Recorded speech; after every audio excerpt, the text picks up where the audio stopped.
찬양의 열기 모두 끝나면 주 앞에 나와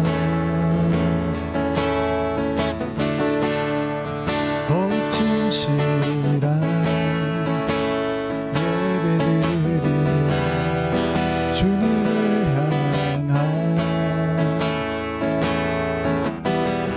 노래 이상의 노래 내 맘 깊은 곳에 주께서 원하신 것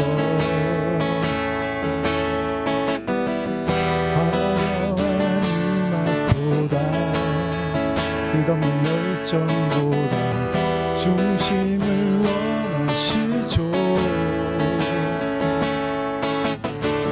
주님께 드릴 마음의 예배 주님을 향한 주님을 향한 노래 중심 있는 예배 내려놓고 이제 나로 나와 주님만 예배해요.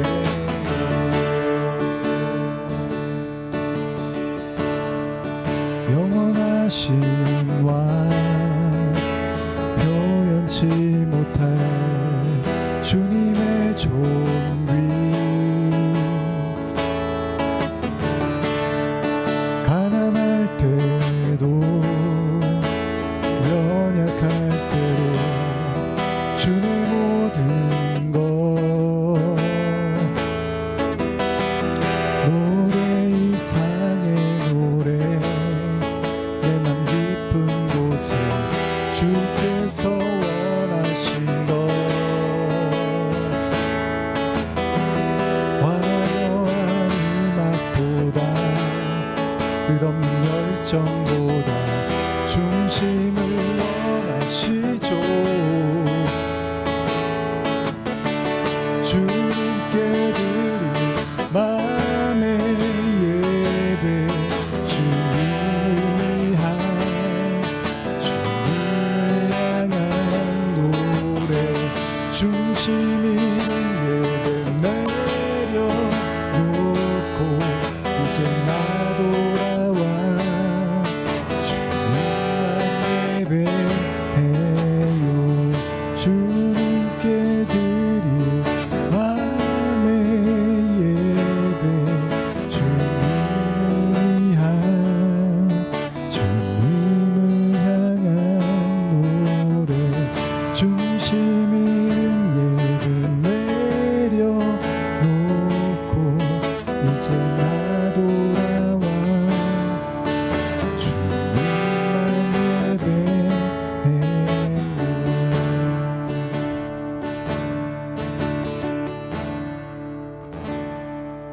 기도하시겠습니다. 하나님 2월의 또 마지막 수요일을 보내며 벌써 2025년 또 2달을 보내고 3월을 앞두고 있습니다. 시간이 정말 빠르게 또 흐릅니다. 또 어느 시간이 되면 곧 여름이 오고 또 무더운 여름을 지낼 것 같은 또 그러다 보면 또 한 해가 금세 또 가지 않을까라는 생각이 듭니다. 하나님이 주신 우리 인생의 시간들이 째깍째깍 지나가고 있습니다.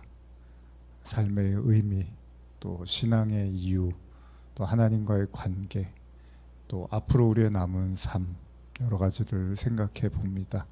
오늘도 말씀 안에서 그 진리를 찾게 하시고 세상이 시끄럽고 요란하고 또 하나님에 대해서 큰 관심을 갖지 않기도 하지만 우리는 그 모든 해답을 주님 안에서 찾고 싶습니다.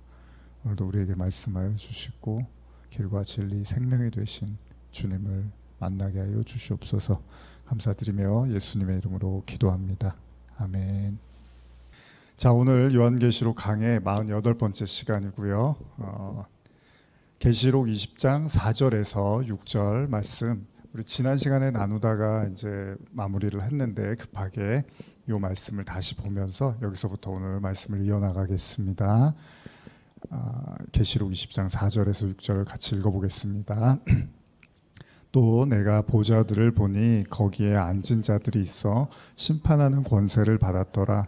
또 내가 보니 예수를 증언함과 하나님의 말씀 때문에 목배임을 당한 자들의 영혼들과 또 짐승과 그의 우상에게 경배하지 아니하고 그들의 이마와 손에 그의 표를 받지 아니한 자들이 살아서 그리스도와 더불어 1000년 동안 왕노릇하니 그 나머지 죽은 자들은 그 1000년이 차기까지 살지 못하더라.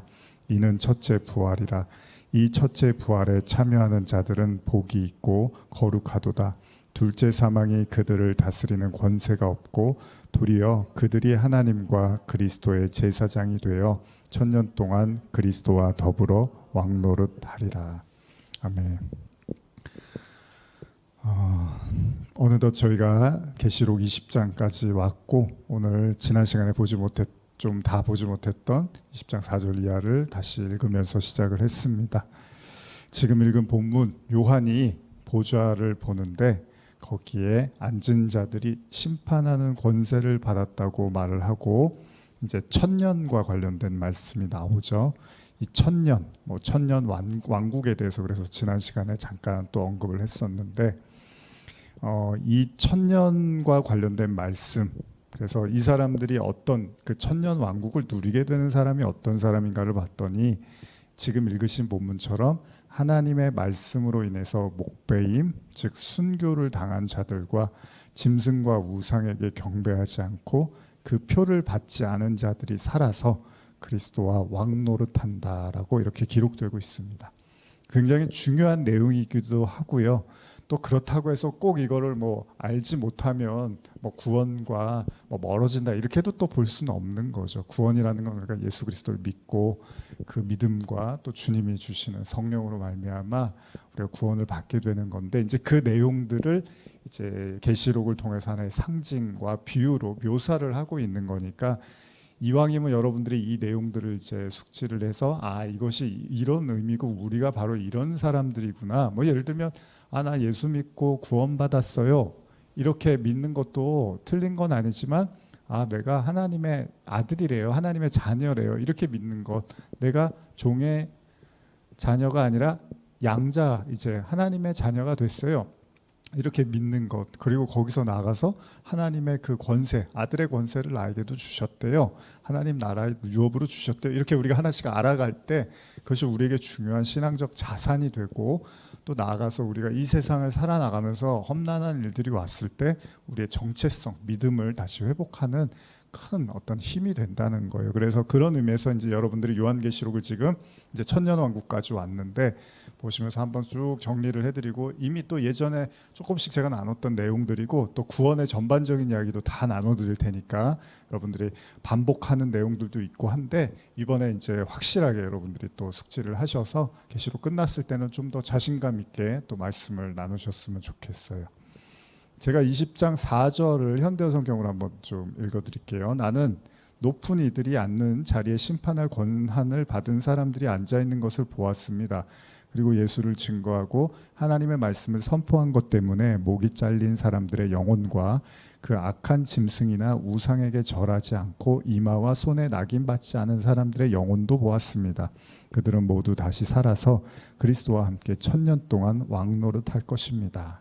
자, 이렇게 우리가 천년 왕국에 대한 내용을 제가 또 읽어드렸는데 이 그리스도인, 흰 옷을 입은 백성들이라고 또 우리가 예전에 이제 나누기도 했고 혹은 입맞은 14만 4천 다 이제 어떤 구원받은 성도들의 모습을 연상케 하는데 이들이 또 어떤 자들이냐 하면 또 교회이기도 하죠. 그리스도와 함께 왕노릇한 그리스도와 더불어 1000년 동안 왕노릇한다는 것은 또 다른 의미에서 이제 또 교회를 우리가 연상케 하는 겁니다. 신부라고도 하죠. 교회를 그리스도의. 근데 이 1000년 왕국에 관련된 말씀을 이전에도 제가 한번 나눠드렸는데 도대체 이 1000년이 무엇이냐라고 했을 때 우리 1000년 왕국에 대해서 여러 가지 이제 신학적인 설들이 있죠. 이제 대표적으로 무천년설, 후천년설, 전천년설이 있습니다. 그래서 제가 간략하게 요거를 좀 설명을 한 번 더 드리고 또 이제 계속 이어갈게요. 무천년설, 우리가 이제 성경을 바라보는 우리의 관점입니다.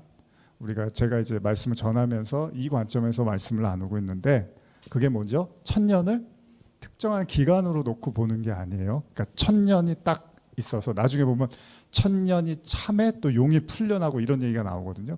그 천년의 기간을 우리가 알고 있는 그 시간, 숫자적 개념으로 이해하는 것이 아니라 상징적 의미로 보는 겁니다. 그래서 천년이란 말을 영적으로 이제 해석을 해서 그리스도가 처음 오셨던 초림의 시간, 그리고 재림까지의 그 모든 기간을, 그러니까 예수님이 십자가를 지시고 부활하시고 그 우리에게 성령을 주시고 이러면서 교회가 나타나고 이 땅에 이제 그리스도인들이 나타나는 이 모든 시간들을 천년으로 놓고 보는 겁니다. 그래서 다 신학교 때 다 배우셔서 잘 아시겠지만 한 번 더 들으시면서 이제 확실하게, 아마 천년왕국 물어보면 아마 이렇게 헷갈리시는 분들 많을 거예요. 여기서 오늘 이렇게 딱 정리하시면 좋을 것 같아요. 그렇게 해서 그리스도의 초림에서 재림까지의 그 교회, 신부, 그 성도들의, 그리스도인들의 그 시간을 이제 천년 왕국, 천년의 시간으로 봅니다. 그래서 그 시간들이 바로 왕 같은, 이제 그리스도와 함께 왕노릇한다는 거예요. 그래서 이따가 제가 또 말씀으로 설명드릴게요. 그다음 후천년설은 무엇이냐? 후천년설. 자, 성경에서 천년 왕국이라는 말을 그리스도 재림 이전에, 그러니까 그리스도가 재림하기 전에 복음의 황금 시대가 올 거라는 거예요. 그 후에 예수님의 심판과 재림이 있다는 거죠. 그래서 여기서 후천년설은 천년왕국이 그리스도의 재림보다 앞섭니다. 그러니까 천년왕국이 먼저 있고 그리스도의 이제 재림이 일어난다는 거예요. 그런데 뭐가 특징이냐면, 나중에 이 천년 그리스도의 재림 직전까지의 그 교회가 온 세상을 이제 쉽게 말하면 복음화 시킨다는 거죠. 그래서 완전히 그 뭐라죠? 황금기, 교회가 황금기가 되고 그때 그리스도가 재림해서 심판한다. 그런 개념으로 후천년설을 이제 보는 겁니다. 그리고 전천년설 있죠. 전천년설은 천년왕국 이전에 이거는 여러분들이 아마 이제 많이 좀 들어보셨을 거예요. 자, 예수님이 이제 오시잖아요. 천년왕국 이전에 예수님이 오시는데, 천년왕국 전에 예수님이 이제 오시는데, 여기에 두 가지 이제 전천년설이 있습니다. 첫째는 역사적 전천년설로요. 교회가 이런 얘기 많이 들으셨을 거예요. 7년 환란에 이제 접어들게 되는데, 그 7년 환란을 통과한 후에 천년왕국에 들어간다는 거예요. 두 번째는 세대주의적 전천년설인데, 이건 뭐냐면 7년 환란 전에 예수님이 공중에 재림을 하고 이때 믿는 성도들이 휴거가 됩니다. 그리고 지상에서는 7년 환란이 시작이 되고 끝날 때 예수님과 믿는 성도들과 함께 지상 재림에서 천년 왕국을 이룬다. 이것이 이제 그 세대주의적 전천년설이라고 합니다. 그래서 7년 환란을 중심으로 해서 이제 예수님의 재림, 이제 이게 막 시작될 때 이제, 그래서 그런 이제 영상들 많이 보셨을 거예요. 믿는 사람들은 그 환란을 그냥 이렇게 면한다, 그냥 휴거된다. 근데 여기서는 이제 환란이 시작되고 그 환란이 끝날 때 이제 예수님의 믿는 성도들과 함께 이제 지상에 재림을 해서 천년 왕국을 이룬다는 거예요. 근데 우리는 이미 천년 왕국을 이제 무천년설의 관점으로 보았습니다. 그게 뭐였죠? 천년을 시간으로 보는 것이 아니라 상징적 의미. 그래서 예수님이 오시고 다시 오실 때까지 그 모든 시간을 이제 천년의 시간으로 놓고 보고, 성도들이 바로 그 시간들을 이제 왕노릇한다, 그리스도와 함께. 그런 의미로 말씀을 계속 나누고 있었습니다. 따라서 앞서 읽은 계시록 20장 4절에서 6절까지의 말씀에 나타나는 성도들이 복음으로 인해서 이 땅에서 구원받은 성도로 살아가는 거, 그걸 이제 우리가 천년 왕국을 사는 거예요. 그러니까 여러분들이 그 무천년설의 관점으로 보면 여러분들이 바로 천년 왕국을 살고 있는 거예요, 지금. 주님과 함께. 주님이 지금 뭐라 그래요? 예수님이 승천하실 때 제자들한테 뭐라 그러죠? 내가 세상 끝날까지 너희와 함께 있으리라 그러잖아요. 내가 세상 끝나면 그때 다시 올게 그러지 않죠. 내가 세상 끝날까지 너희와 함께 있겠다고 했어요. 근데 예수님이 승천하셨잖아요. 제자들하고 부활하시고 40일 동안 함께 하시다가 승천하셨잖아요. 근데 뭘 함께 하셔요? 어떻게 함께 하셨죠? 성령으로 오셨잖아요. 그렇게 함께 하시는 거예요. 세상 끝날까지 함께 하시겠다는 게 그런 의미도 있는 거라는 거예요. 그러니까 그렇게 주님과 함께하는 자들이 천년을 사는 거예요. 여러분과 저, 또 앞선 그 누군가 뭐 사도들, 제자들 뭐 이렇게 해서 지금까지 그 왕국이 계속 이루어지는 거죠. 그래서 예수님이 뭐라고 회개하라, 천국이 가까웠다 그러잖아요. 그리고 하나님의 나라는 어디 있다고요? 제가 맨날 말씀드리고 이번에 교회 채널 그 그림도 바꿨는데 하나님의 나라는 너희 안에 있다고. 하나님 나라는 너희 안에 있다 그러잖아요. 그러니까 천년 왕국이 이미 성도들 안에 이루어지고 있는 거죠. 그러니까 성도들의 삶 자체가 이미 천년을 살고 있는 거예요. 그래서 이걸 뒷받침해 주는 구절들이 있습니다. 예를 들면 에베소서 2장 4절에서 6절이나 한번 읽어볼까요? 에베소서 2장 4절에서 6절입니다. 찾으셨으면 한번 읽어보겠습니다. 시작. 긍휼이 풍성하신 하나님이 우리를 사랑하신 그 큰 사랑을 인하여 허물로 죽은 우리를 그리스도와 함께 살리셨고 너희는 은혜로 구원받은 것이라 또 함께 일으키사 그리스도 예수 안에서 함께 하늘에 앉히시니. 뭐 이런 말씀들을 죽으면 하늘에 앉아 있겠지 이렇게도 보실 수 있겠지만 이미 그리스도와 함께 죽고 다시 살아난 그들이 바로 이미 예수 안에 하늘에 앉은 자들이라는 거죠. 그것이 바로 하나님이 주신 이 땅을 살지만 우리가 맨날 이야기하는 하늘의 신분, 하늘의 백성의 신분의 삶을 사는 겁니다. 여기서 진짜 왕의 신분을 누리는 거예요, 여러분들이 사실은. 그래서 베드로가 제가 계속 요즘 이제 더 요한복음 할 때도 나누지만 베드로전서 2장 9절에 제가 읽어드릴게요. 너희는 택한 족속이요 왕 같은 제사장이요 거룩한 나라요. 이 얘기를 계속 할 수밖에 없는 거예요. 제가 여러분들에게 이건 뭐 예전부터 해왔던 말씀이지만 이게 사실은 여러분들의 이 땅에서의 이제 성도의 신분이라는 거예요. 그래서 주일에도 잠깐 말씀드렸지만 무슨 뭐 목회자는 왕 같은 제사장이고 뭐 성도들은 뭐 그렇지 않고 이런 거 아닙니다.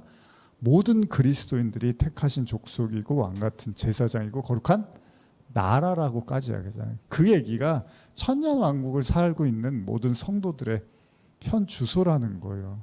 그래서 사실 여러분과 제가 너무 많이 속고 살고 너무 많이 빼앗기고 살고 너무 많이 위축되고 사는 게 맞습니다.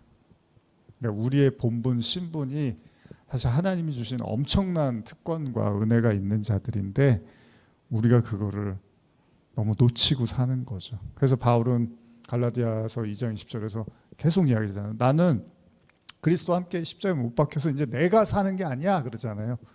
내 안에 그리스도가 살아 그러잖아요. 바로 이런 사람들이 천년 왕국을 사는 사람들. 내가 사는 게 아니라 내 안에 그리스도가 산다고 바울이 이야기합니다. 이제 내가 육체 가운데 사는 건 나를 사랑하사 나를 위하여 자기를 버리신 하나님 아들을 믿는 믿음 안에서 산다. 이 사람들이 바로 천년을 사는 사람들이라는 겁니다. 그래서 예수님도 일찍이 뭐라 그랬죠? 요한복음 3장에서 3장 5절이죠. 예수님이 말씀하십니다. 니고데모에게 내게 이르노니 진실로 진실로 내게 이르노니 사람이 물과 성령으로 나지 아니하면 하나님 나라에 들어갈 수 없다 그랬죠.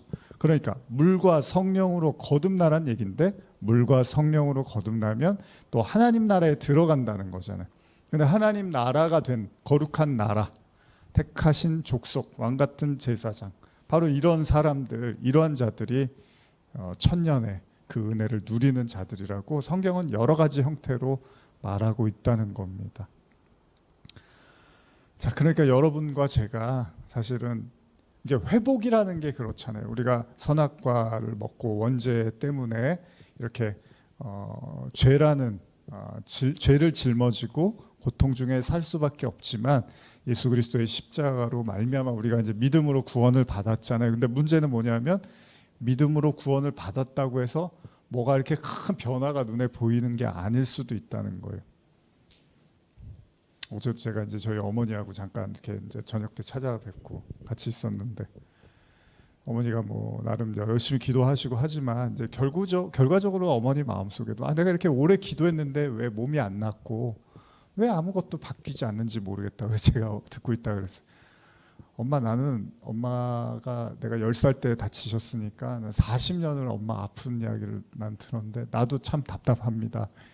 엄마가 그렇게 나는 중학교 때부터 교회를 나갔으니까 35년을 엄마를 놓고 기도했는데 참 엄마는 이렇게 똑같이 아프고 매일 정말 힘들어하고 괴로워하니 나도 마음이 아픕니다. 뭐 이제 이런 얘기를 나누는데 그러면서도 좀 돌아오면서 하나님한테 제가 이제 요즘 이렇게 나오면서 어머니 기도해드리고 이렇게 나오는데 좀 다른 생각을 하게 되더라고요. 그러니까 뭐냐면 우리가 기적이 이제 그 사람이 빨리 낫고 이러면 이제 기적이라고 생각을 하는데 또 다른 기적이 있는 것 같아요. 그런 어려움 속에서도 제가 마음을 지키고 그런 어머니의 그런 좀 어떻게 보면 좀 힘든 이야기들, 어머니가 제일 힘드셨겠지만 듣는 사람도 사실 만만치 않잖아요.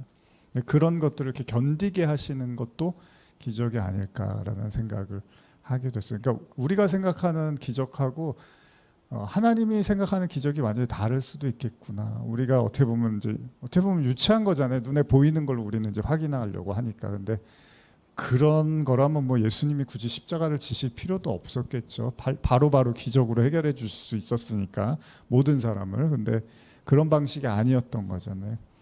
그러니까 어떻게 보면 우리가 이 믿음을 가지고 산다라는 것이 우리의 생각처럼 막 이렇게 즉각 드러나고 반응되어지는 건 아닙니다. 예를 들면 아브라함이 막 그 이삭을 기다리다가 너무 막 괴로워서 하나님 안 주십니까라고 할 때 하나님이 네가 너무 힘들어하니까 줘야지가 아니었어요. 줄 거야 그러고 또 기다리게 하셨잖아요. 그러니까 뭔가 하나님의 생각과 계획에는 또 다른 이유가 있는 거잖아요. 우리가 생각하는 거하고 또 다른 거잖아요. 그러니까 우리가 막 보채면 하나님이 마지못해서 주시고 이런 분도 아닌 것 같아요. 그러니까 우리가 참 그런 것이 신앙에 있어서 갈등이 될 수는 있지만 그러나 여러분들이 저도 그렇고 조금만 더 깊이 생각해 보면 또 다른 기적이 우리 안에서 일어나고 있죠. 왜냐하면 저와 여러분들은 이미 천년을 누리는 자들이라며요.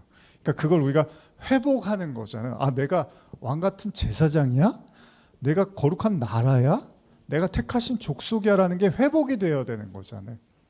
뭐 처음부터 우리가 뭐 믿음이 막 성장하고 뭐 바울이나 뭐 베드로가 처음부터 그랬던 건 아니니까 하나씩 그 믿음이 회복되어질 때 어떻게 보면 여러분과 제가 천국에 들어간다는 거예요. 이제 죽음에 하나님이 죽음도 허락하셔야지 우리가 이제 죽음도 이제 우리의 운명, 우리의 삶이 다해야지 이제 우리가 천국에 가는 거잖아요. 그것도 하나님의 어떤 완성에 이제 하나님 이제 됐다 와라.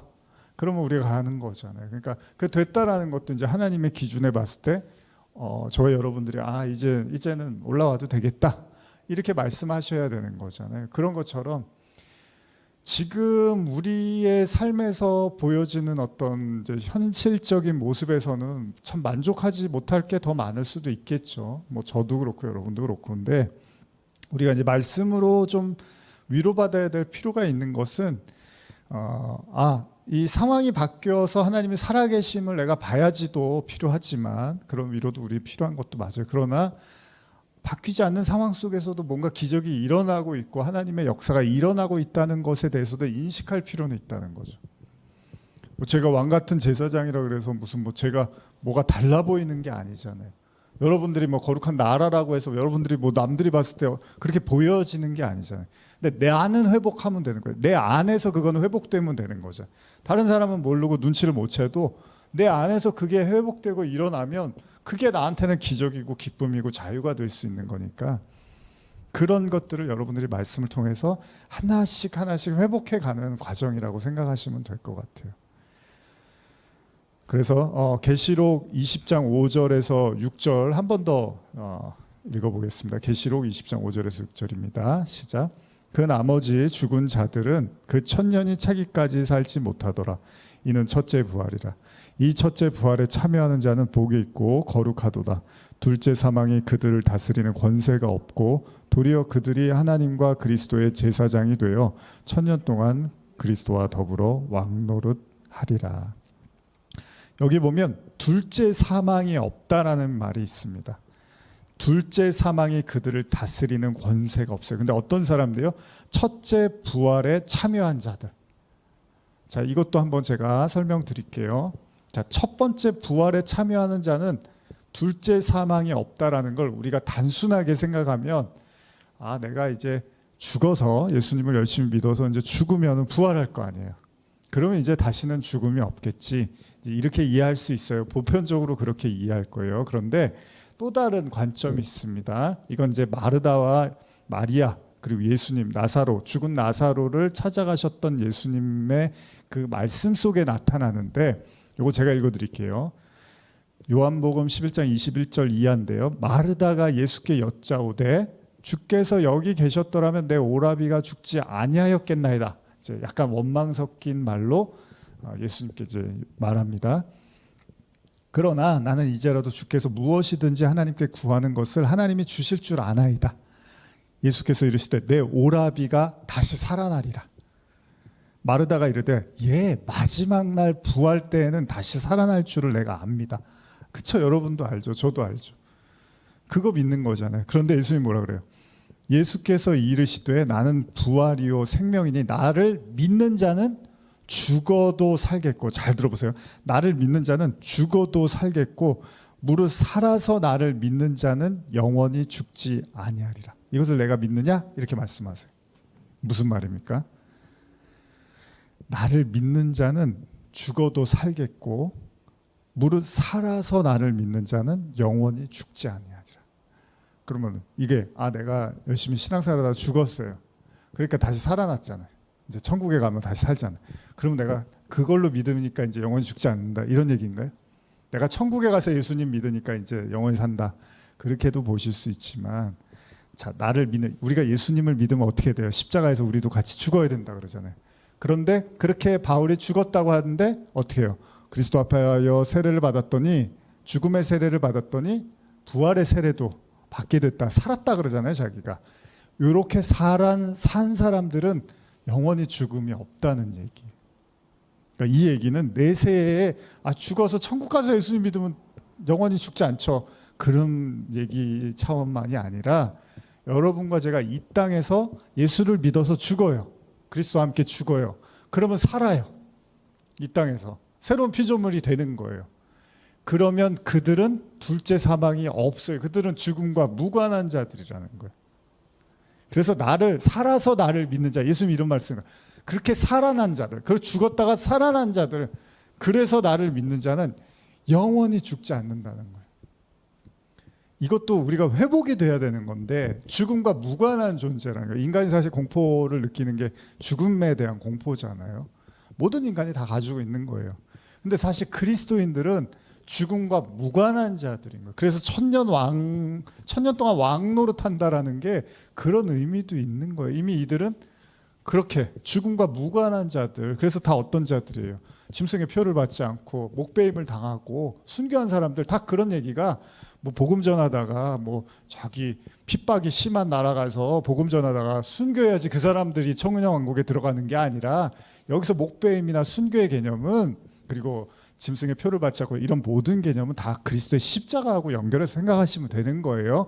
그렇게 해서 여러분과 제가 살아나면, 그리스도 안에서 새로운 피조물이 되면 이제 죽음과 무관한 거예요. 이것도 우리가 회복을 해야 되는 거예요. 근데 사실 죽음을 두려워하는 사람이 얼마나 많습니까? 성도들도 그렇고. 사람이 몸이 아프고 그러면 그런 생각들 다 하잖아요.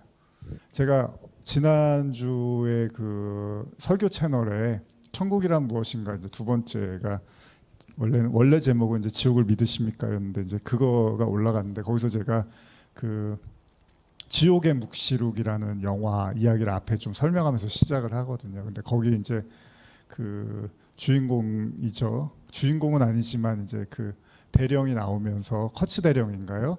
그래서 전쟁, 베트남전이었나요? 그 전쟁에 참여했다가 이제 그 환멸을 느끼고 자기만의 왕국을 이제 만들었다가, 나중에는 거기서도 뭔가 이제 만족을 못하고, 그러다가 자기를 이제 암살하러 미군에서 보낸 이제 장교 앞에서 이제 죽음을 맞이하는 그런 장면을 간략하게 이제 설명을 드리는데, 그때 어떻게 하죠?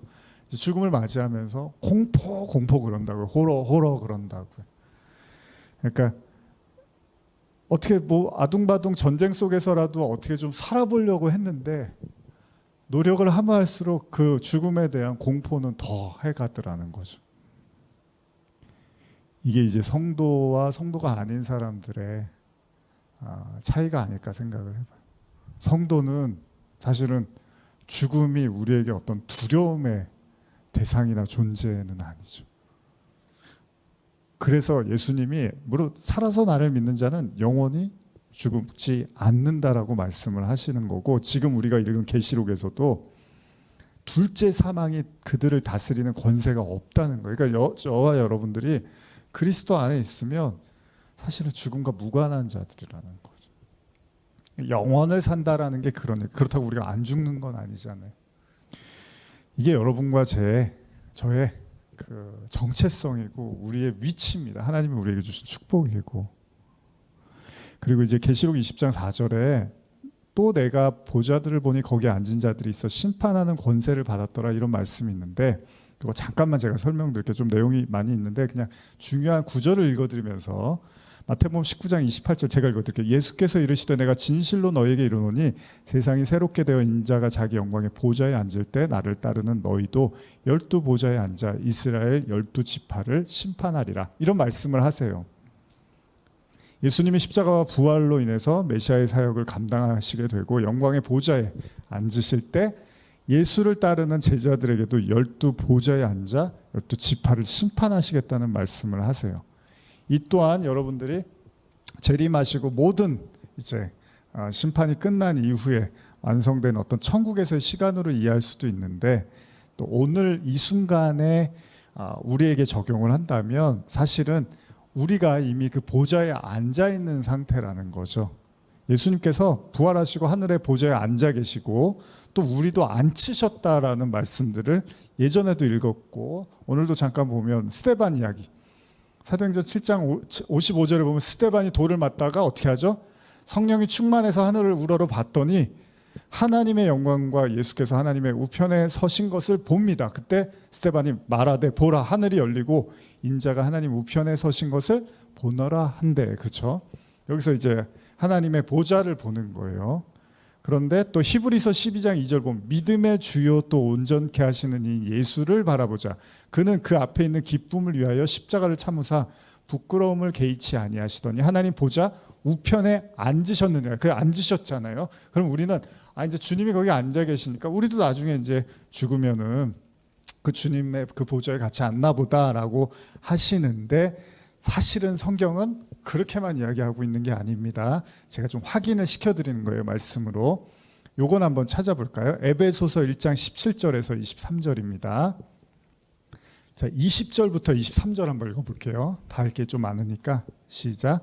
그의 능력이 그리스도 안에서 역사하사 죽은 자들 가운데서 다시 살리시고 하늘에서 자기의 오른편에 앉히사 모든 통치와 권세와 능력과 주권과 이 세상뿐 아니라 오는 세상에 일컬어 모든 이름 위에 뛰어나게 하시고 또 만물을 그 발 아래 복종하게 하시고 그를 만물 위에 교회의 머리로 삼으셨느니라. 교회는 그의 몸이니 만물 안에서 만물을 충만하게 하시는 이의 충만함이라. 자, 교회를 얘기하죠. 예수님의 보좌, 그 권세와 능력을 얘기하면서, 그러면서 교회의 머리로 삼으셨대요. 그리고 교회는 그의 몸이라는 거예요. 그러니까 이게 연합인 거잖아요. 그러니까 그리스도가 하늘의 보좌에 앉아 있으면 교회도 바로 그런 신분이라는 거잖아요. 그거를 좀 더 구체적으로 보여주는 구절이 2장으로 넘어가시면요. 2장 2절에서 7절인데 이건 한번 같이 읽어볼게요. 잘 한번 지금 앞에 읽은 1장의 내용을, 자, 그리스도의 영광과 보좌, 근데 교회가 또 그의 몸이래요. 그랬는데 2절 이해합니다. 시작.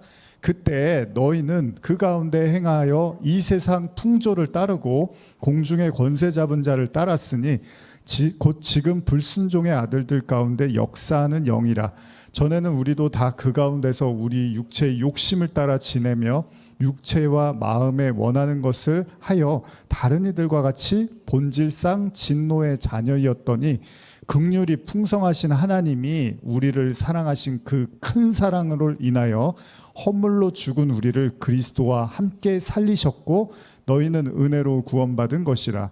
또 함께 일으키사 그리스도 예수 안에서 함께 하늘에 앉히시니 이는 그리스도 예수 안에서 우리에게 자비하심으로써 그 은혜의 지극히 풍성함을 오는 여러 세대에 나타내려 하십니다.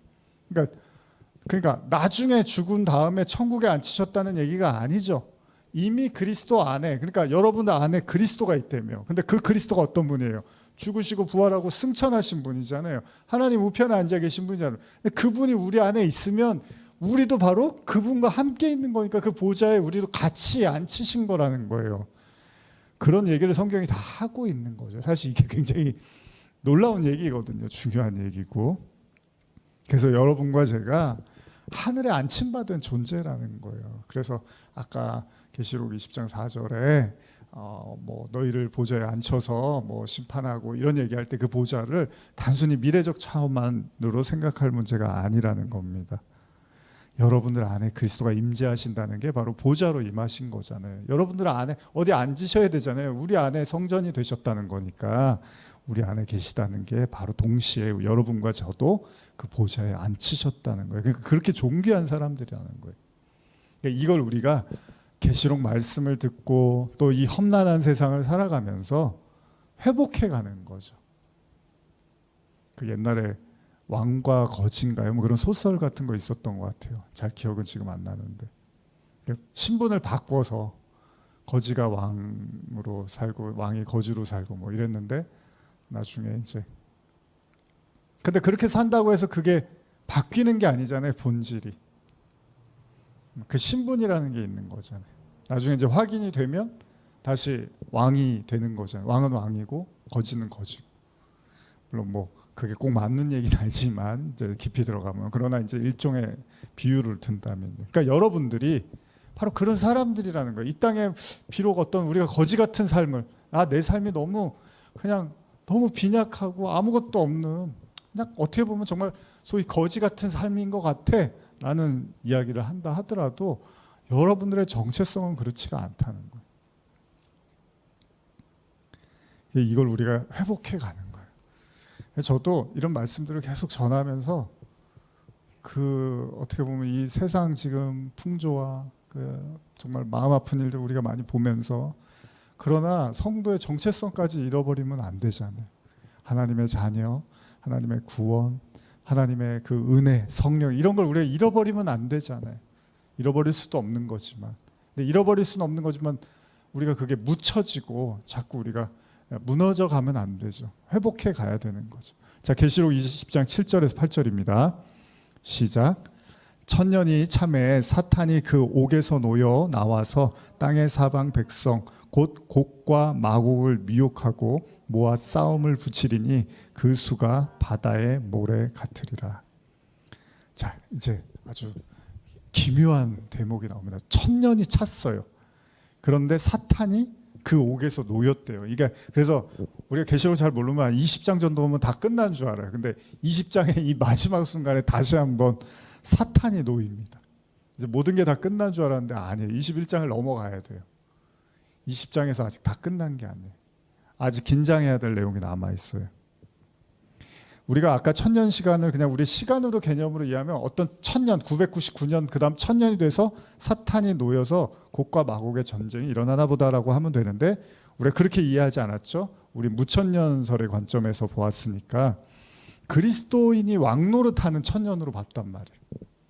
이 땅에 예수를 믿는 예수님의 초림과 재림 사이에 존재하는 모든 교회 성도들을 그들의 삶을 천년 동안 왕노릇한다고 봤는데 그럼 천년이 참에 사단이 놓였다라는 게 무엇일까? 근데 여러분 우리가 여기서 이런 생각을 할 수 있어요. 분명히 우리가 이 땅에서 왕노릇하는 천년의 시간을 사는 자들이라고 했는데 근데 여러분 그러면 그 천년의 시간 동안 여러분들 아무런 영적 전쟁도 없고 그러니까 사단이 천년 동안 힘을 발휘하지 못한다 그랬잖아요. 가둬놨다 그랬잖아요. 천년 동안. 그리고 나서 천년이 참에 이제 나왔다고 하는데 근데 그러나요 여러분? 사단이 정말로 1000년 동안 무저갱에 묶여 있다면 20장 여러분 기억이 안 나실 거예요 지금. 20장 그 앞에 보시면 20장 1절 한번 읽어드릴게요. 지난 시간에 봤던 건데, 또 내가 보매 천새가 무저갱의 열쇠와 큰 쇠사슬을 그의 손에 가지고 하늘로부터 내려와서 용을 잡으니 곧 옛뱀이 마귀요 사탄이라. 잡아서 1000년 동안 결박하여 무저갱에 던져 넣어 잠기고 그 위에 임봉하여 1000년이 차도록 다시는 만국을 미혹하지 못하게 하였는데 그 후에는 반드시 잠깐 노일이라. 이런 말씀이 있어요. 그러니까 1000년 동안은 마귀가 역사를 못한다는 얘기예요. 근데 무천년설의 관점에서 보면 1000년 동안 마귀가 역사를 못한다고 하는데 지금 이 세상이 어떻습니까? 아주 혼란과 정말 뭐 여러 가지 타락과 기근과 고통과 이런 걸로 다 신음하고 있잖아요, 세상이. 그리고 그러면 성도들은 그러면 좋아요, 그 세상이니까. 근데 성도들은 그러면 아무 문제 없이 삽니까? 지금 여러분들 너무 편하고 팔자 좋아서 여기서 지금 말씀 듣고 있습니까? 아니시잖아요. 그러면은 1000년 동안 옥에 가다 놨으면 성도들에게는 시험도 없고 문제도 없어야 되는데 승승장구만 해야 돼요, 부활의 은혜를 받은 자들은. 근데 얼마나 우리가 무기력하고 넘어지고 당하고 있습니까? 나중에는 사도 바울이 그런 말을 하죠. 고린도후서 12장 7절에 보면 여러 계시를 받은 것이 지극히 너무 크므로 너무 자만하지 않게 하시려고 내 육체에 사탄의 가시를 줬다고 했어요. 예전에 제가 나눴지만, 아니 지금 사도 바울은요 여러분, 이게 뭐 육체적 질병으로나 아니면 정신적 어떤 고통으로 볼 수 있는데 3번이나 하나님께 기도를 한단 말이에요. 너무 괴로워서. 사도 바울이 너무 괴로워서 하나님께 3번을 기도하더라니까요. 근데 더 놀라운 게 뭐예요? 더 놀라운 게 뭐예요? 내가 너한테 사탄의 가시를 줬어 라고 누가 말하냐면 하나님이 말한단 말이에요. 1000년 동안 저 무저갱에 가둬놨다며요. 근데 왜 다른 사람도 아니고 사도 바울한테 그것도 하나님이 사단의 가시를 심었대요. 제가 제일 힘들 때마다 이런 말씀으로 위로받거든요. 그래, 바울도 사단의 가시가 있는데 우리가 어떻게 없을 수 있겠느냐. 그러면서 제가 위안을 받는데, 바울이 뭐라 그래요? 자기는 그리스도와 함께 못 박혀서 죽어서 새로운 피조물이라 그랬는데, 그럼 사단이 공격하면 안 되죠. 1000년을 사는 사람인데. 근데 사단의 공격이 있고 심지어 하나님이 그걸 줬대요. 그러니까 여러분들도요, 너무 괴로운데 왜 이 문제가 해결이 안 되고 아무리 기도해도 답이 안 나온다라고 생각할 때 하나님이 허락하신 걸 수도 있습니다. 그게 바울처럼. 그러면 이유가 있겠죠. 뭐 저는 다 모르지만 하나님 나름대로 뜻이 있겠죠. 무저갱에 가둬놨다는데 왜 성도들이 이렇게 힘들어? 무천년설 이거 맞는 거야? 뭐 이런 생각을 할 수 있잖아요. 그런데 혹시 여러분 계시록 17장을 우리가 나눴었는데 그 계시록 17장으로 한번 잠깐 돌아가 볼까요? 17장 9절에서 13절인데요. 이거 오늘 끝내야지 다음 주에 21장 넘어가는데. 자, 17장 9절에서 13절입니다. 시작. 지혜 있는 뜻이 여기 있으니 그 7 머리는 여자가 앉은 7산이요 또 7 왕이라 5은 망하였고 하나는 있고 다른 하나는 아직 이르지 아니하였으나 이르면 반드시 잠깐 동안 머무르리라. 전에 있었다가 지금 없어진 짐승은 8째 왕이니 7 중에 속한 자라. 그가 멸망으로 들어가리라. 내가 보던 10 왕이니 아직 나라를 얻지 못하였으나 다만 짐승과 더불어 임금처럼 한동안 권세를 받으리라. 그들이 한 뜻을 가지고 자기 능력과 권세를 짐승에게 주더라. 이전에 제가 나눴지만요, 바벨을 상징하는 음녀가 탄 짐승에 대한 묘사입니다. 이 대목에서 여자가 앉은 짐승의 7 머리는 7 산이고 7 왕이라고 말했어요. 자, 여기서 5은 이미 망하였고, 기억나시죠? 다른 하나는 아직 이르지 아니했고 이후에 이르게 될 것이며 또 전에 있었다가 없어진 짐승은 8째 왕으로 7 중에 속한 자로 결국 멸망에 이를 자. 다 무슨 얘기예요?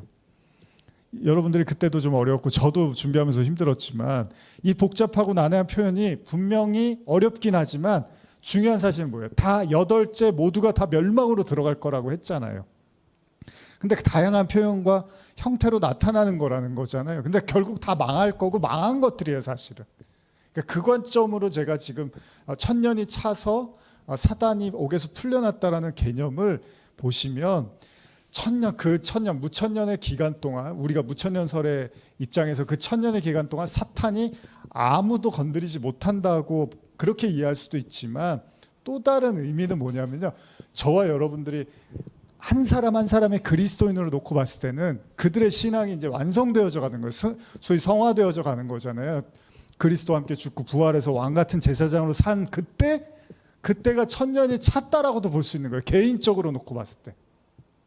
무슨 말이냐면 바울이 이제 신앙으로 완성이 돼서 이제 더 이상 흠잡을 데가 없는 그때 하나님은 사단의 가시를 또 허락을 하는 거예요.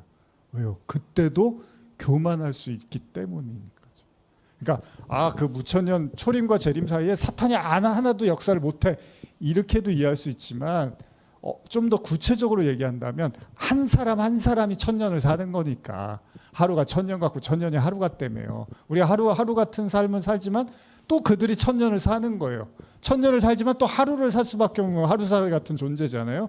그러나 그들이 그 천년을 살고 있지만 그들에게 그 천년, 어떻게 보면 신앙의 온전함과 완성되는 것처럼 보이는 그때에도 마귀들이 그들에게 찾아가서 또 천년 동안 잠깐 풀려나서 그들을 유혹하듯이 계속된 영적 싸움은 나타난다라는 거죠. 이해 가시나요? 지금 읽은 17장 이야기처럼요, 17장 12절은 이들이 임금처럼 한동안 권세를 받았다고 해요. 분명 예수 그리스도의 십자가로 다 멸망한 거예요. 그러니까 어렵게 생각하지 마세요. 이거 뭐 다 이게 딱딱딱 맞지 않는다 하더라도 큰 그림에서 이해하시면 돼요. 이미 다 멸망된 존재인데 여전히 왕성한 것처럼 유혹하고 박해하고 핍박하더라는 거예요. 그리고 성경은 이 모든 게 뭐라 그래요? 17장 17절 읽어볼게요. 시작. 이는 하나님이 자기 뜻대로 할 마음을 그들에게 주사, 누구요? 사단들에게 한 뜻을 이루게 하시고 그들의 나라를 짐승에게 주게 하시되 하나님의 말씀이 응하기까지 하심이라. 그러니까 천년 동안 마귀를 결박한 것도 하나님의 뜻이지만 천년이 차서 마귀를 풀어주는 것도 하나님의 뜻인 거잖아요. 왜요? 하나님의 말씀이 응하기까지. 근데 아까 제가 사도 바울 이야기로, 사도 바울 같은 완성된 인간이 몇 없었을 거 아니에요. 당시에 사도인데, 근데 사단의 가시를 줬다 그래요. 그 완성된 인간에게. 물론 뭐 완전 바울이 뭐 그렇다고 내가 완성했다 이건 아니지만, 우리가 봤을 때 신앙적으로 이제 저 정도면 다 됐다고 생각하잖아요. 근데 하나님이 떡하니 사탄의 가시를 그에게 허락하셨다는 거예요. 이걸 이 계시록과 연결해서 생각해 보면 여러분과 저도 이제 우리가 그 십자가를 알고 죽음과 부활의 과정을 겪기까지 얼마나 많은 어려움이 옵니까? 고뇌도 오고. 근데 그렇게 해서 부활해서 그 다시 살았다는 것을 알았어요. 이제 내가 산 게 아니라는 걸 알았어요. 새로운 피조물이라는 걸. 그러면 그게 어떻게 보면 천년이 찬 왕 같은 제사장이 된 거잖아요. 그러나 그들에게도 여전히 사단은 역사한다는 거예요. 그래서 나중에 바울이 뭐라 그래요? 이미 이루었다 함도 아니요. 그쵸? 내가 이미 다 이뤘다 함도 아니요. 나는 표대를 향해서 달려간다고 하는 게 그런 의미에 여전히 겸손할 수밖에 없고, 여전히 하나님의 그 통치 안에서 여전히 우리가 그 사단의 공격 속에서, 그 시험 속에서 여전히 영적 전쟁을 할 수밖에 없는 성도의 현실이기도 하다라는 거죠. 그런 관점으로도 볼 수 있다는 거예요. 그 17장을 정확하게 이게 뭐다 저게 뭐다라고 해석하지 못한다 하더라도 성도는 그리스도의 십자가로 말미암아 패배한 어둠의 권세들에게 하나님께서 그 권세를 허락하심으로 말미암아 하나님의 뜻을 이루고자 한다는 거잖아요. 그 뜻은 뭐예요? 여러분과 저를 정금같이 만드는 거잖아요. 믿음을 완성시키는 거잖아요. 그럼 오늘의 본문이 천년이 차게 돼서 용이 무정에서 풀려났다는 사실은 분명 하나님의 다스림 속에서 일어나는 거예요. 이게 중요한 거죠. 뭐 그 천년이 풀려났다는 게 뭐고, 꼭 그렇게 우리가 다 해석이 안 된다 하더라도 여러분과 저의 영적 현실에 적용하면 충분히 우리가 이해할 수 있는 부분들이 있다는 거예요. 이를 통해서 곡과 마곡의 전쟁을 또 일으킨다는 거예요. 여러분 계속 영적 전쟁이 일어나고 있잖아요. 신앙으로 완성됐다고 하는 사람들한테는 없을까요? 아니에요. 있어요. 소위 천년의 왕 같은 제사장이고 거룩한 나라고 택하신 백성이라는 그게 충만해도 그들에게도 여전히 곡과 마곡의 전쟁은 일어나고 있다는 겁니다. 그들이 이미 구원받았음에도 풀려난 용의 공격은 계속 될 거라는 거예요. 마치 바울이 어느 정도 온전한 구원을 이룬 것 같지만 하나님은 그에게 사단의 권세를 허락하신 것처럼요. 근데 그 이유가 뭐였죠? 자고하지 말라는 거였죠. 자고하지 말라. 교만함을 주의시키기 위해서 하나님은 사탄의 권세도 이용해서 보내셨다는 거예요. 이게 말이 안 되잖아요. 우리가 생각했을 때. 그런데 하나님은 그렇게 하신다는 거예요. 이미 그 구원의 온전함을 이룬 것 같이 보이는 자들에게도. 천년 동안 왕노릇하는 성도들의 현실과 관련해서 우리가 한 가지 더 나눌 수 있는 게요. 다윗 왕, 제가 자주 나누고 있죠. 요즘 계속. 자, 다윗이 사무엘 선지자를 통해서 기름 부음을 받았어요. 왕이 됐어요. 될 것을 알았어요. 그런데 기름 부음이 임하자 어떤 삶이 시작되죠? 극심한 고난이 시작됩니다. 그리고 하나님의 영이 떠나고 악령에 의해서 번뇌하는 사울에 의해서 계속 쫓깁니다. 이게 기름 부음 받은 사람의 삶이에요. 현 주소였어요. 그러니까 우리에게 고난이 찾아오는 걸 너무 이상하게 생각할 필요도 없어요. 이 영적 전쟁이 이제 기름 부음을 받았다는 건 동시에 어떻게 보면 사단들이 이제 표적이 된 거예요. 밥이 된 거예요. 그걸 끊임없이 무너뜨리려고 한다는 거죠. 그런데 여기서 끝나는 게 아니고 여기까지는 우리가 많이 했던 얘기고 그 기름 부음과 고난의 끝에 이제 결국 왕이 됩니다. 다윗이. 소위 말하는 신약의 왕 같은 제사장 같은 모습으로 등장을 해요. 자, 그러면 어떻게 해요? 이제 왕이 된 다윗에게는 사단의 공격이 없어야 되잖아요. 이제 사울도 죽었으니까 이제 편안하게 살다가 죽어야 되잖아요. 소위 천년왕국의 개념으로 이해한다면. 그런데 왕이 되고 바세바와 동침하면서 더 큰 문제가 생기고요. 이로 인해서 말년의 아들 압살롬 때문에 그 전쟁을 치러야 되고 결국 압살롬의 죽음을 또 봐야 되는 거예요. 그러니까 굉장히 고통스러운 시간을 보냅니다. 구약의 관점이지만요. 어찌 보면 다윗의 인생은 기름 부음 받는 순간부터 죽을 때까지 끊임없는 영적 전쟁에 시달렸다는 거잖아요. 그거를 제가 지금 1000년이 참에 사단이 옥에서 풀려났다는 걸로 설명드린 거예요. 성도가 이 땅을 사는 한은 이 성도의 구원이라는 건 어쩌면 1000년이 차서 옥에서 풀려난 용이 또다시 미혹하고 싸움 붙이듯이 이게 중요한 거라는 거예요. 제가 말씀드린 거. 그걸 정확하게 다 해석하고 이게 뭐다라고 말할 수는 없다 하더라도 여러분과 제 현실에서 그 믿음이 완성된 것 같은데 왜 또 영적 전쟁이 일어나고 왜 내 주변에서 이런 일들이 일어나고 왜 내 곁에 이런 사람들이 존재하느냐라는 생각을 우리가 하는데 그 또한 하나님이 허락하신 것들이라는 거죠. 하나님께서 이미 구원받은 성도들에게 이런 용의 공격을 허락하시는 이유가 있다는 거예요.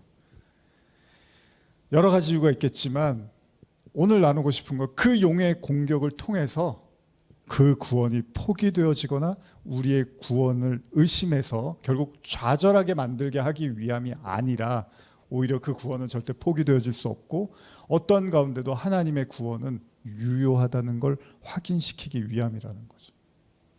아까 제가 저희 어머니 이야기 잠깐 드렸는데 왜 하나님 35년을 어머니 놓고 기도했는데 달라지지 않고 매일 아직도 내가 이런 얘기를 들어야 됩니까? 라는 마음도 사실 있지만 동시에 그렇다고 해서 하나님의 구원과 하나님의 은혜가 포기되어지지도 않더라는 거예요. 불평과 원망도 있지만 변하지 않는 것들에 대해서 상실감도 있는 것도 사실이지만 그런데 시간이 지날수록 그렇다고 해서 믿음이 꺾이지도 않고 하나님에 대한 소망이 사라지지도 않더라는 거예요. 물론 사라지는 것 같지만 다시 하나님은 회복시켜주고 또다시 여러 가지 상황을 통해서 말씀하시더라는 겁니다.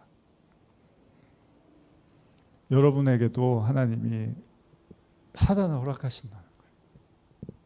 바울이 그랬던 것처럼 베드로도 제자들도 예수님도 모두가 그랬던 것처럼 하나님이 사탄을 허락하죠. 여러분 사탄은 하나님의 허락 없으면 못 움직이는 걸 우리가 알잖아요. 그럼 허락하신 거잖아요. 지금 우리가 살고 있는 지금 이 순간에도 이 세상 속에서도 하나님은 사단을 허락하신 거예요. 그러나 그 이유는 분명합니다. 하나님의 뜻을 여러분과 저에게 이루기 위해서라고 성경은 말하고 있다는 겁니다. 고린도후서 4장 6절 이하 한번 읽어볼까요? 요쯤 되면 이제 이 말씀이 우리에게 좀 위로가 됐으면 좋겠습니다. 고린도후서 4장 6절에서 11절입니다. 시작.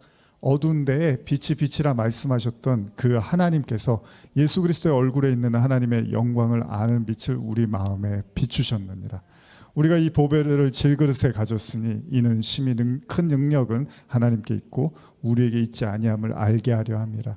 우리가 사방으로 우겨쌈을 당하여도 쌓이지 아니하며 답답한 일을 당하여도 낙심하지 아니하며 박해를 받아도 버림받지 아니하며 거꾸러뜨림을 당하여도 망하지 아니하고 우리가 항상 예수의 죽음을 몸에 짊어짐은 예수의 생명이 또한 우리 몸에 나타나게 하려 함이라. 우리가 살아있는 자가 항상 예수를 위하여 죽음에 넘겨짐은 예수의 생명이 또한 우리 죽을 육체에 나타나게 하려 함이라. 이런 얘기예요. 계속된 사단의 공격. 이미 우리 구원 받았는데, 이미 하나님의 나라 백성이 됐는데, 그런데도 계속된 사방으로 우겨쌈과 환난과 답답한 일과 박해와 거꾸러뜨림, 예수의 죽음을 몸에 짊어지는 이 어려운 참담한 현실 속에서도 예수의 생명이 여전히 살아있다는, 그게 천년왕국이에요. 그게 내가 사는 게 아니라, 나였으면 그냥 망하고 포기하고 그냥 절망했을지도 몰라요. 그냥 무너져서 막 살았을지도 몰라요. 근데 내 안에 그 예수의 생명이 그걸 견디게 하고 버티게 하고 이기게 하고 소망을 품게 하더라는 거예요. 그게 천년을 사는 사람들의, 그리스도와 함께 왕노릇하는 자들이에요. 왜? 내가 사는 게 아니라 그리스도로 사니까. 여러분도 지금 그러고 있는 거예요. 지금 그게 아니면 여러분들도 벌써 정말 소위 나자빠 떨어졌겠죠. 근데 여러분들 안에 그 생명이 여러분들을 견디게 하고 버티게 하고 살게 하는 거라는 거예요. 왜? 여러분들이 바로 그리스도와 함께 왕노릇하는 자들이니까. 끝날 것만 같은, 끝났으면 하는 영적 전쟁의 지속성은 이미 패배한 용과 사단에게 더 이상 끌려다니거나 무력하게 당하라는 게 아니고요. 그래서 허락하시는 게 아니라 그들이 결국은 우리를 어떠한 힘도 쓸 수 없고 무너뜨릴 수 없다는 걸 자꾸 확인시켜 주는데, 여러분들이 한쪽 측면만 자꾸 보는 거예요. 내가 무너져가는 쪽만 보는데 시야를 바꾸잖아요. 내가 안 무너져가고 버티고 견디고 있는 그 모습도 보라는 거예요. 그게 바로 그리스도의 생명력이라는 거예요. 그게 바로 곡과 마곡의 전쟁에서 여러분들이 승리해 가고 있다는 거죠. 곡과 마곡의 전쟁 잠깐 주석 읽어드릴게요. 20장 8절의 내용이었는데, 본절에서 땅의 사방 백성과 동일시되고 있는 곡과 마곡은 에스겔 38장 39장에 나타난다. 에스겔서에 따르면 곡은 회복한 이스라엘을 침략하기 위하여, 여기도 그러네요. 회복한 이스라엘을 침략하기 위하여 북쪽 지방인 마곡에서 오는 메섹과 두발의 왕을 의미한다. 그러나 이것은 시편에서 하나님과 메시아를 대적하는 열방들로 나타난다. 시편과 마찬가지로 본절의 곡과 마곡은 에스겔과 같이 어떤 특정한 왕이나 지역을 의미한다기보다는 사탄의 유혹에 넘어가 하나님과 그의 백성을 대적하기 위하여 일어난 모든 사람을 가리킨다. 왜냐하면 본절에서 곡과 마곡을 말할 때 특정 지역과 특정 사람을 가리키는 땅의 사방 백성과 동일시하고 있기 때문에, 이렇게 사단의 유혹에 넘어가 마지막으로 하나님을 대적하는 이들은 아마도 청년 왕국 기간 동안 마음속으로 메시아를 떠난 사람들일 수 있다.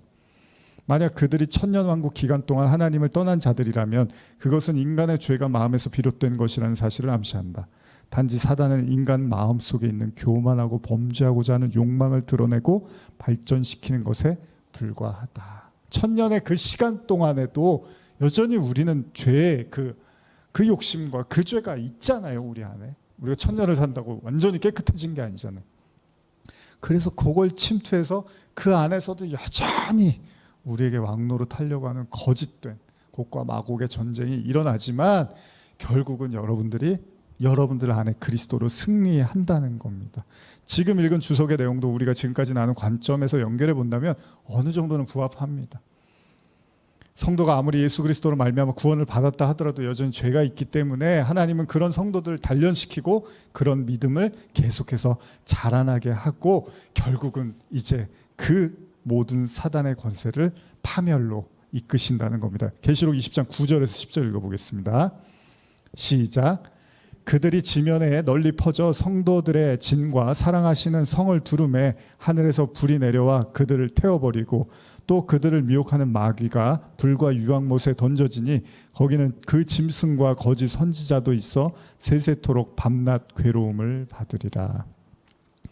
결국 멸망이 결정되었던, 이미 예전부터 결정되었던 마귀, 짐승, 뱀, 뭐 음녀 다 마찬가지입니다. 결국은 최후까지 발악을 하지만, 최후까지 몸부림을 쳤지만 이미 그들은 멸망하기로 결정됐던 존재들입니다. 하나님은 시간이 되자 그들을 멸망시키셨습니다. 그러니까 여러분과 제가 이제 이걸 믿어야 되는 거죠. 그래, 와라, 올 테면 와봐라. 다 멸망한 존재들, 이미 심판받은 존재들, 올 테면 와봐라. 자, 이제 모든 악이 제거되고 성경은 다음과 같이 말씀하고 있습니다. 전체 요한계시록 20장 11절에서 15절 읽겠습니다. 시작. 또 내가 크고 흰 보좌와 그 위에 앉으신 이를 보니 땅과 하늘이 그 앞에서 피하여 간데 없더라. 또 내가 보니 죽은 자들이 큰 자나 작은 자나 그 보좌 앞에 서 있는데 책들이 펴 있고 또 다른 책들이 펴졌으니 곧 생명책이라. 죽은 자들이 자기 행위를 따라 책들에 기록된 대로 심판을 받으니 바다가 그 가운데서 죽은 자들을 내주고 또 사망과 음부도 그 가운데서 죽은 자들을 내주매 각 사람이 자기 행위대로 심판을 받고 사망과 음부도 불못에 던져지니 이것은 둘째 사막 곧 불못이라. 누구든지 생명책이 기록되지 못한 자는 불못에 던져지리라. 여러 가지 설명을 드릴 수 있겠지만 아까 둘째 사망이 천년을 사는 자들에게, 그리스도와 함께 왕노릇하는 자들에게는 없단 말이에요. 근데 지금 여기는 둘째 사망이 있죠. 그들이 바로 이제 멸망받는 자들이고, 그들이 바로 짐승의 표를 받은 자들이고, 우상에게 경배한 자들이고, 그리스도와 함께 죽지 않은 자들이고, 회개하지 않은 자들이고, 다 마찬가지입니다. 생명책에 기록되지 못한 자들이, 다른 말로 하나님의 말씀이 내 생명이 되지 못한 자들. 그러니까 여러분들의 생명이 돈이라든지 뭐 세상의 어떤 물질과 명예가 여러분들의 생명이면 이제 멸망을 받는데, 말씀이 생명이 된 자들은 생명책에 그들이 바로 기록된 자들이에요. 왜냐하면 그 말씀이 그들 거니까, 그들에게 주신 거니까. 그들은 이제 구원받지만 그렇지 못한 자들은 이제 둘째 사망, 영원한 심판을 받게 됩니다. 바로 여러분들이 그 하나님의 은혜로 말미암아 천년을 또 왕노릇하는 왕같은 제사장, 거룩한 나라 택하신 족속임을 잊지 마시기 바랍니다. 기도하시겠습니다. 하나님 감사합니다. 계시록 20장까지 저희가 왔습니다. 뭐 깊게 더 많은 말씀들을 나누지 못했지만 오늘 이 말씀 통해서 우리 성도들이 다시 한번 깨어나게 하시고 회복하게 하시고, 이 험난하고 어두운 세상 속에 주님의 주시는 그 구원과 은혜와 사랑으로 잘 견뎌나갈 수 있는 힘과 은혜를 허락하여 주시옵소서. 예수님의 이름으로 기도합니다. 아멘.